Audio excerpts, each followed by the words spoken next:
తెలంగాణ ప్రభుత్వానికి bad time వెంటాడుతోందా? అందుకే ఏ policy నిర్ణయమైనా ముందుకు సాగటం లేదా? ప్రభుత్వం తీసుకునే ప్రతి టెండర్ ఎందుకు రద్దవుతోంది? అసలు ఇప్పటి వరకు ఎన్ని టెండర్లు రద్దయ్యాయి? తెలంగాణలో కాంగ్రెస్ ప్రభుత్వం ఏర్పడి 2 సంవత్సరాలు పూర్తయింది.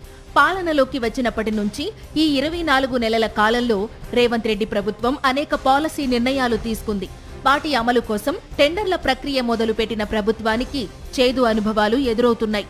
ప్రభుత్వం పిలిచే కీలకమైన పాలసీ నిర్ణయాల టెండర్లపై అవినీతి ఆరోపణలు, రాజకీయ విమర్శలు వెల్లువెత్తుతున్నాయి. అధికారులకు, మంత్రులకు మధ్య సమన్వయ లోపంతో కీలకమైన పాలసీ నిర్ణయాల టెండర్లను నిలిపివేయడం లేదా రద్దు చేయడం జరుగుతోందనే చర్చ సెక్రటేరియట్ వర్గాల్లో జరుగుతోంది. కాంగ్రెస్ ప్రభుత్వం అధికారంలోకి వచ్చిన కొత్తలో RRR టెండర్ల విషయంలో రాజకీయ దుమారం రేగింది. దీంతో ఆ అంశాన్ని CBIకి అప్పగించింది రాష్ట్ర ప్రభుత్వం. దాని తర్వాత గత ప్రభుత్వం ఖరారు చేసిన పాలమూరు రంగారెడ్డి టెండర్లను కాంగ్రెస్ ప్రభుత్వం రద్దు చేసినట్లు సమాచారం. ఇక మాతా శిశు సంక్షేమ శాఖలో కోడిగుడ్ల టెండర్ల విషయంలో ముఖ్యమంత్రి రేవంత్ వర్సెస్ మంత్రి సీతక్క ఫైట్ నడుస్తోందనే చర్చ జరుగుతోంది. అవినీతి ఆరోపణల నేపథ్యంలో ఆ టెండర్లను పలుసార్లు రద్దు చేసింది ప్రభుత్వం. దాని తర్వాత మేడారం అభివృద్ధి పనుల టెండర్ల విషయంలో ప్రభుత్వంలో మంత్రులు వర్సెస్ సీఎంగా రాజకీయ దుమారం రేగింది.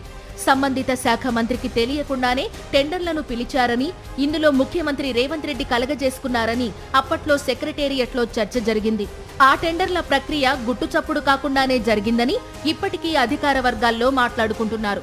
వర్షాకాల సహాయక చర్యల కోసం GHMC చేపట్టిన అత్యవసర వాహనాల కొనుగోలు టెండర్లను గత ఏడాది జూన్ నెలలో ప్రభుత్వం రద్దు చేసింది. రాష్ట్ర ప్రభుత్వం ప్రతిష్టాత్మకంగా తీసుకున్న హ్యామ్ రోడ్ల టెండర్ల ప్రక్రియ మంత్రుల మధ్య సమన్వయ లోపంతో ముందుకు సాగడం లేదని, అందుకే వాటిని ప్రభుత్వం పలుసార్లు రద్దు చేసిందనే ప్రచారం జరుగుతోంది. ఇక ఇప్పుడు సింగరేణి టెండర్ల వ్యవహారంపై దేశవ్యాప్తంగా చర్చ జరుగుతోంది. ఒడిశాలోని నైని బొగ్గు బ్లాక్ కు సంబంధించి సింగరేణి సంస్థ జారీ చేసిన టెండర్లను డిప్యూటీ సీఎం భట్టి విక్రమార్క రద్దు చేశారు. సింగరేణి టెండర్లలో అక్రమాలు జరిగాయని విపక్షాలు ఆరోపించడంతో పారదర్శకత కోసం వీటిని రద్దు చేసి మళ్లీ కొత్తగా టెండర్లు పిలవాలని ఆయన ఆదేశించారు. ఇలా ప్రభుత్వం తీసుకునే పాలసీ నిర్ణయాలపై ఆరోపణలు, విమర్శలు రావడంతో టెండర్ల ప్రక్రియను నిలిపివేయడం లేదంటే రద్దు చేయడం చేస్తోంది ప్రభుత్వం.